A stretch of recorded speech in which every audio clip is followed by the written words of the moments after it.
नमस्कार, स्वागत है आप सबका नारद टीवी पर। तितली उड़ी उड़ जो चली, फूल ने कहा आजा मेरे पास, तितली कहे मैं चली आकाश। दोस्तों, इस गाने को आए हुए आज 53 साल हो चुके हैं, लेकिन गाने की ताजगी आज भी वैसी ही है।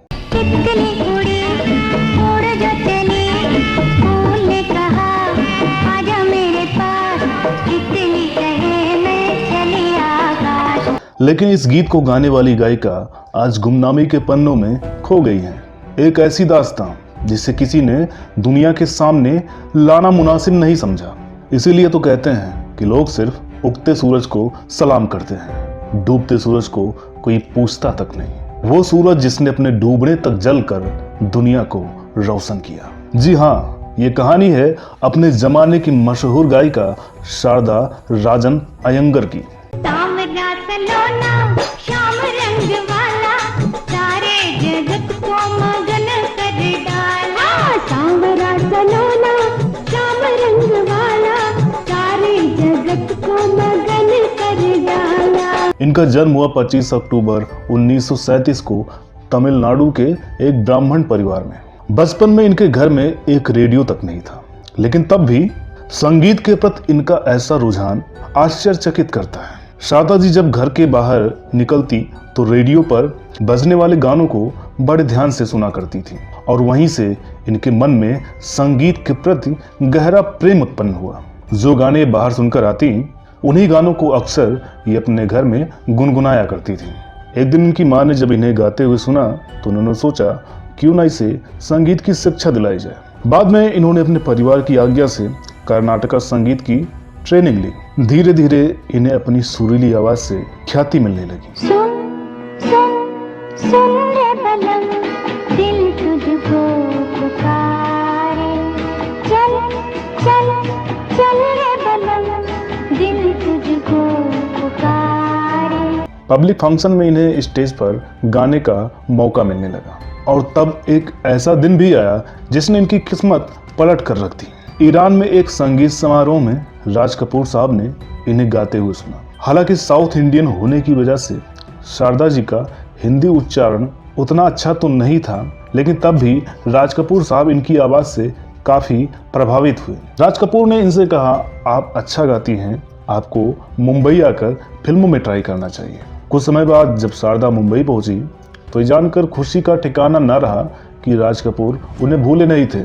उन्होंने शारदा से एक गीत गवाया जो सबको बहुत पसंद आया। शंकर जयकिशन की जोड़ी के शंकर ने शारदा की शौक और कमसीन आवाज का इस्तेमाल अपने संगीत में एक अलग सेट देने के लिए करने का मन बना लिया। शंकर जयकिशन ने इन्हें संगीत की बारीकियां सिखाने के लिए बाकायदा ट्रेनिंग दिलवाई। फिर वो दिन भी आया जब शंकर जयकिशन ने फिल्म सूरज के लिए इनसे 2 गीत गवाए, तितली उड़ी और देखो मेरा मन मचल गया। देखो मेरा दिल मचल गया, उन्हें देखा और बदल गया। जिसने भी ये गीत सुने वो शारदा की आवाज पर फिदा हो गया। लेकिन ये इत्तेफाक था कि सूरज से पहले मनोज कुमार और नंदा स्टारर फिल्म गुमनाम रिलीज हो गई। इसमें शारदा का मोहम्मद रफी साहब के साथ गाया गीत जाने चमन शोला बदन पहलू में आ जाओ भी शामिल था। जान चमन शोला बदन पहलू में आ जाओ। गुमनाम के गीत जब सुने गए तो शारदा की आवाज का कोई खास नोटिस नहीं लिया गया। मेरे दिल मेरे हमदम बाहों में आ जाओ। लेकिन सूरज के गानों की शोहरत ने शारदा को रातों रात स्टार बना दिया।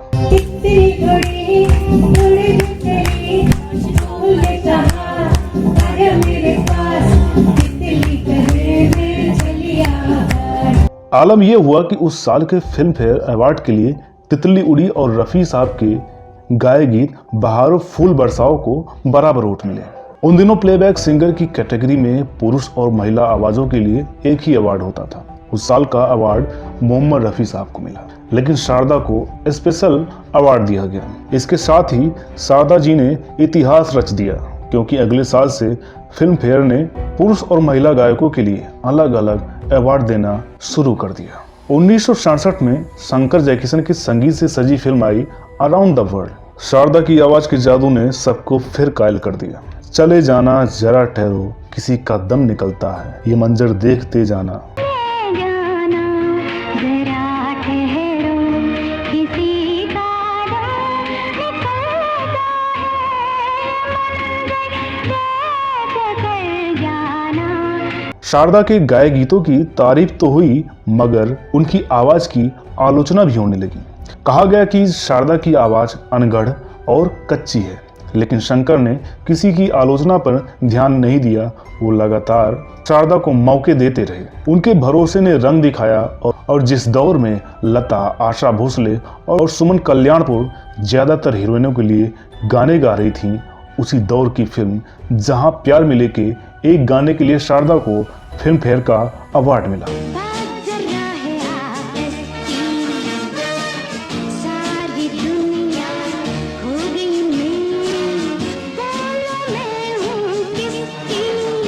और तब शुरू हुआ इनके प्रति फिल्म जगत में राजनीति का सिलसिला। हैरत इस बात की है कि महज 20 गाने गाने के बाद फिल्म फेयर अवार्ड हासिल करने वाली शारदा को शंकर जयकिशन के अलावा ज्यादातर सिर्फ उषा खन्ना ने ही मौका दिया। उस समय की ज्यादातर अभिनेत्रियां लता या आशा की आवाज में ही अपने गाने गंवाना चाहती थी। शारदा के नाम पर यह मोहर लग गई कि उनकी आवाज तो सिर्फ शंकर ही इस्तेमाल करते हैं।